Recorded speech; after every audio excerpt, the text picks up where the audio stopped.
Hey, what's going on, everyone? Welcome back to Sunday Night Live with Guhuza. I'm hosting today, Marc-Anthony Jackson, and this week I'm hosting with Iain McLoughlin.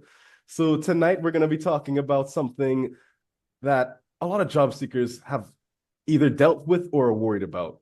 Is this job real? Because job searching is not just about finding a job anymore, right? Now people are also trying to figure out if the job posting is real, if the company's actually hiring, if the recruiter's legit, or is it just that they're sending their resume into a black hole? And honestly, that's one of the most exhausting things. Go ahead, Iain, introduce yourself. How are you doing today? Thanks, Mark. I'm Iain McLoughlin, and I'm excited to be here for Sunday Night Live. This is a good topic because a lot of people are applying to jobs and not hearing anything back. And after a while, you start wondering, was it me or was it the job never really active in the first place? That's where the frustration starts. So we're going to start off with our first segment, why this matters. And Iain, you're exactly right. Think about the process from the job seeker side. You fix your resume, you write a cover letter, you fill out an application, you answer extra questions, and maybe even create another account on another company website. Yeah. And then what happens? Nothing. No email, no call, no rejection, no update, just silence. And then 2 weeks later, the same job position is still posted. That's when people start asking, did anyone actually look at my application, or is this just a job posted for show? The hard part is a lot of job seekers blame themselves first. They start thinking maybe my resume isn't good enough. Maybe I don't have enough experience. Maybe I applied too late. But sometimes the issue is not only the candidate, sometimes the posting itself is the problem.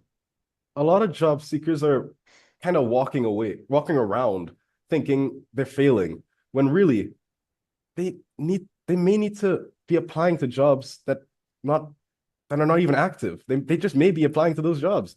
And that can mess with your confidence, really and truly. Because if you apply to 50 jobs and hear nothing back, you start asking, what's wrong with me? But sometimes the better question is, what's wrong with the process?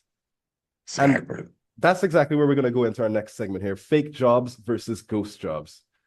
And let's separate these two things, the fake jobs and the ghost jobs. A fake job is a scam. Someone is Yes. pretending there's an opportunity, but really they may be thinking or trying to get your personal information, your banking details, or even money off of you. A ghost job is something different. The company may be real, but the job may not actually be active anymore. Maybe it was filled, maybe hiring is paused, maybe they're just trying to collect some resumes. Different situations, but the job seeker, it's all the same at the end of the day. You applied, you waited, and nothing happened. That's what makes it so frustrating because from the outside, the job seeker can't always tell the difference. A fake job can look real now. It might have a company logo, a proper description, and even an interview process. A ghost job can also look real because it may be posted by a real company. So the job seeker is left trying to figure out what is actually worth their time. The frustrating thing is that the job seekers are not just applying anymore. They're also investigating. They have to check if the company's real, if the recruiter's real, if the email's real, and if the job is even active. That is a lot to put on someone's plate who is already just trying to find work. You're too right on that one, Ian. You're too right. And then moving into the next segment, which is red flags job seekers should watch for. So let's talk about these red flags because if a company asks you to pay money to get a job, that's a red flag. If they ask you to buy equipment upfront and promise to reimburse you later, be careful. If they ask you for banking information too early, also be careful. Yes. If the pay sounds too high or for a vague role, take a pause. And even if they rush you to say you need to accept immediately, also take a pause. And if the recruiter at the end of the day cannot clearly explain to you who they are, what the company represents, or what the job actually is, that should make you stop and think. I would add, check the email address. If Mm-hmm. someone says they work for a company, but they're emailing from a random Gmail or Outlook account, that doesn't always mean it's fake, but it should make you pause. Check the company's website, check LinkedIn, see if the job is posted somewhere official. And if something feels off, Don't just send personal information just because you feel pressured. And here's a simple rule for job seekers. Don't panic, pause. If the job sounds too perfect, pause. If they ask for money, pause. If they rush you, pause. If something feels off, pause. A real opportunity should not make you feel pressured, confused, or uncomfortable. And then that's fits right into our next segment, why people fall for fake jobs. Iain, you got some thoughts on this? Yeah, I think it's more important that we don't judge people who fall for these scams. Because when someone needs a job, they're just hopeful. They want the next email to be real. They want the next interview to finally be the one that works out. And that's exactly true. I don't like when people say, how could someone fall for that? Because when you're unemployed, under pressure, and tired of being rejected, you want to believe something good is finally happening. And scammers know that and they take advantage of that. They are not just targeting your resume at the end of the day, they're targeting your hope. That's what makes it so wrong. People don't always fall for fake jobs just because they're careless. A lot of the time, they fall for them because they're hopeful. When you really need a job, you want to believe the opportunity is real. That's why these scams are so harmful. And they take advantage of people who are trying to move forward. And moving on to our one of our last segments here, ghost jobs and silence. Now that we know that ghost jobs are different, but they create a similar feeling at the end of the day. A job may be posted Yes. online, but the company may not be actively hiring. Maybe the position's already filled. Maybe the budget has changed. Maybe they're just trying to collect some resumes for later. But to the job seeker, you don't know that. All you see is an opportunity. So they apply, they wait, they check their emails, maybe even follow up, and then nothing. And silence is hard, right? Because it Correct. gives people no closure. A rejection does not feel good, but at least it gives you an answer. Silence leaves people guessing. Was it my resume? Was it I not qualified?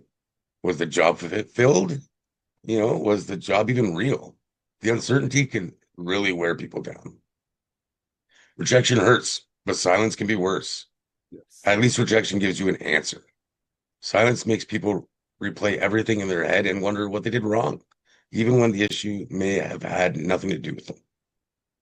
And this is my message to any employers out there. This is where employers have to take accountability and responsibility too. If the job is filled, take the posting down. If hiring is paused, update the posting. If someone is not moving forward, let them know when possible. It does not need to be a long message, but communication, and we talk about this all the time on our Thursdays, Oh, Iain. oh, Communication is the most important thing. huge. Exactly, man. People can handle being told no. You know, what is harder is being ignored. When companies communicate clearly, it shows respect for the first person's time. And the idea, job seekers can handle rejection. What they Yeah. should not have to handle is being ignored. If a company filled a job, they should take the posting down. If the role is paused, say that if the person is not moving forward, let them know. This small bit of communication is able to make a big difference in the whole grand scheme of things. And this is kind of where Guhuza fits into everything. Ah, Guhuza focuses on helping people move towards closer, real conversations with employers. The old way is just kind of passive. You apply, you wait, you hope, and you wait again. And what we're trying to do with Guhuza is we're trying to move away from that apply and wait cycle. We're trying to have job seekers build their profile, and when employers are ready to search for the person when needed, they're matched, and then they could just do a live interview on the spot. and that's the important part, right? It's not just about finding another posting. It's about getting closer to a real conversation with a real employer. Now, let's be frank for a minute. The future of hiring cannot just be more of the old, more of the same, more job postings, more applications. Job seekers do not want to apply forever. They want to know that there's a real person, a real employer, and a real opportunity on their side. And even then, I saw a recent report the other day, and I think I mentioned this to you, Iain, that what is it? It's taking 6+ months now for Oh, God, someone to yes. actually get their opportunity. Over 300, 400 applications needed. And that was a study out of the States from, That's so draining. Just even yeah. hearing that's draining. Oh, So if you're a job seeker, uh, my final takeaway would be to protect yourself. Check the company, check the recruiter, watch for the red flags. Do not send money. Do not give out banking information too early. And if something feels off, just pause for a moment before moving forward. But also don't blame yourself for everything. If blame yourself for the things that you have in your control. If you have been applying and hearing nothing back, it does not automatically mean that you're not good enough. Sometimes the process is unclear. Sometimes the posting is old. Sometimes the role is not active. Sometimes the system just doesn't give people the respect they deserve. Right, Iain?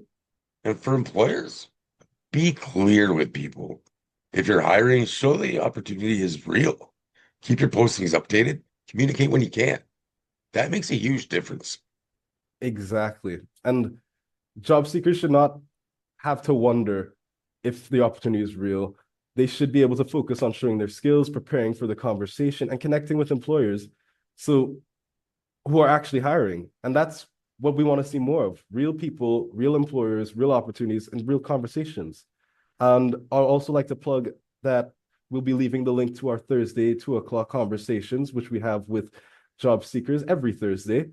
Job Every seekers, Thursday. recruiters, students, anyone who's interested in coming in. We're just there to have a conversation, give a little presentation on what exactly is happening and how people can improve themselves and Get some insights from get some people. insights. Yeah, there's other people that have gone through this struggle who have done everything as well. Like, how did they get through? And we kind of discuss that every week on Thursday. And for final, I will sign off. I'm Marc-Anthony Jackson, Iain. And I'm Iain McLoughlin. And I want to thank everyone for watching Sunday Night Live with Guhuza. We'll see you next week, and we might have Mark Belish back next week. Let's hope. Let's hope. And remember, if a job opportunity makes you feel rushed, pushed, or uncomfortable, take a step back and verify first. Thank you.